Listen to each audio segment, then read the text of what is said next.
কবর ও কবরস্থান রক্ষণাবেক্ষণা করার ক্ষেত্রে জীবিতদের উপর গুরুত্বপূর্ণ কিছু দায়িত্ব ও কর্তব্য রয়েছে।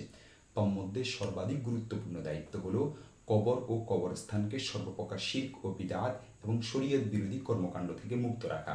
কবরকে সিজদা না করা, চুম্বন না করা, তাজিম ও সম্মানার্থে মাথা না ঝুঁকানো এবং কবরওয়ালার কাছে কিছু না চাওয়া। কেননা কবরের সাথে এসব আচরণ করা সম্পূর্ণ হারাম এবং এগুলোর কোনো কোনোটি শিরক। রাসূল সাল্লাল্লাহু আলাইহি ওয়াসাল্লাম ইরশাদ করেছেন, আল্লাহ তাআলা ইহুদি নাসারাদেরকে ধ্বংস করুন, তারা তাদের নবীগণের কবরকে সিজদাস্থান বানিয়ে নিয়েছে। দেখতে পারেন সহিহ মুসলিম হাদিস নং 530। অপর এক বর্ণনার মধ্যে এসেছে, আল্লাহ তাআলা ওই সকল লোকদের প্রতি অভিসম্পাত করুন যারা তাদের নবীগণের কবরকে সিজদাস্থান বানিয়ে নিয়েছে। সুনান নাসাঈ 1/223 নং পৃষ্ঠা।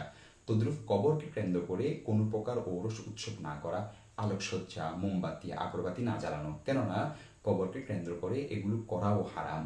কবরের প্রদীপ প্রজ্বলনকারীদের প্রতি হাদিস শরীফে অভিসম্পাত এসেছে।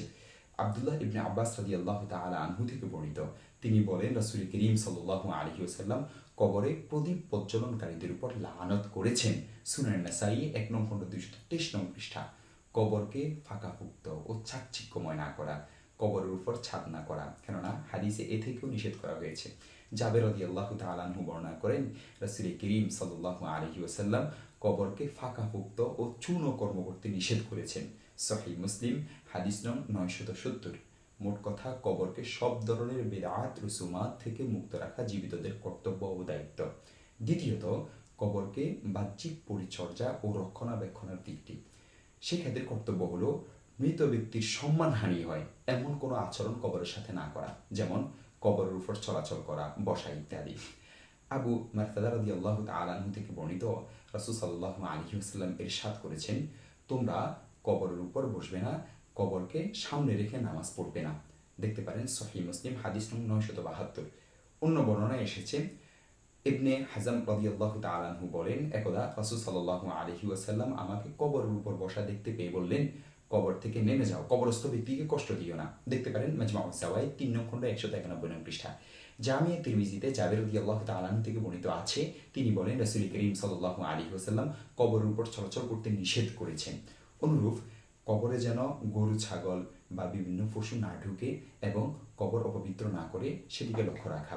কবরের উপর গাছ, তরুলতা বা ঘাস ইত্যাদি থাকলে তা না কাটা, কেননা এগুলোর তাসবিহাত দ্বারায় মৃতের উপকার হয়। অবশ্য ঘন জঙ্গল হয়ে গেলে তা পরিষ্কার করা। অনুরূপভাবে শুকনো ঘাস বা ডালফালা থাকলে তা পরিষ্কার করা। দেখতে পারেন ফাতাওয়ায়ে তাতার খানিয়া 3 নং খণ্ড 76 নং পৃষ্ঠা। বাহ্যিক পরিচর্যার আরেকটি বিষয় হলো, বৃষ্টি বা কোনো কারণে কবরের মাটি সরে গেলে প্রয়োজন অনুযায়ী মাটি দিয়ে ভরাট করে দেওয়া। অনুরূপ কবরের চিহ্ন মুছে গেলে পাথরখণ্ড বা কোনো কাঠ ইত্যাদি দ্বারায় চিহ্নিত করা। এরূপ চিহ্নিত করে রাখা এটি হাদিস দ্বারা প্রমাণিত। দেখতে পারেন সুনানে আবু দাউদ হাদিস নং 3198। জীবিতদের প্রতি হাদিসের আরেকটি নির্দেশনা হলো কবর জিয়ারত করা। হাদিস শরীফে কবর জিয়ারতের প্রতি বিশেষভাবে উদ্বুদ্ধ করা হয়েছে, গুরুত্ব দেওয়া হয়েছে। রাসূল করিম সাল্লাল্লাহু আলাইহি ওয়াসাল্লাম বলেছেন, তোমরা কবর জিয়ারত করো, কেননা তা মৃত্যুর কথা স্মরণ করিয়ে দেয়। দেখতে পারেন সুনানে আবু দাউদ হাদিস নং 3216। অন্য বর্ণনায় এসেছে, তা আখিরাতের কথা স্মরণ করিয়ে দেয়। সুনানে আবু দাউদ হাদিস নং 3216।